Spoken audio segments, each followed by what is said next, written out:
Welcome to Not Milk Never Milk. Subscribe if you're lactose intolerant. In this video, I will help you program your Kia Stinger's garage door opener. First, make sure your garage door opener has a working remote control.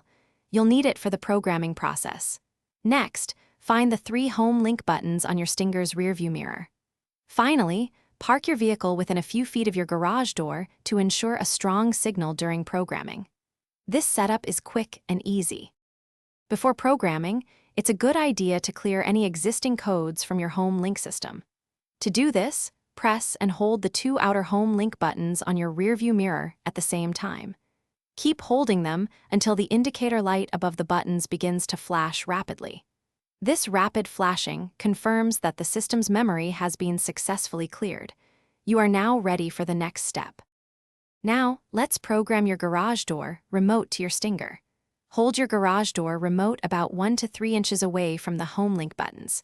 Simultaneously press and hold the desired home link button you want to program and the open button on your garage door remote.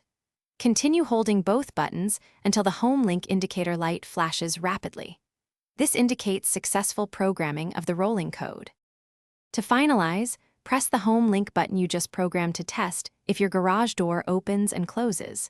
If it doesn't work on the first try, don't worry. You might need to repeat the programming steps or consult your garage door opener's manual for specific instructions, especially for older models.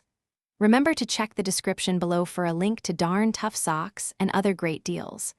They offer a lifetime warranty, so your feet will thank you. Enjoy the convenience of your newly programmed Kia Stinger garage door opener.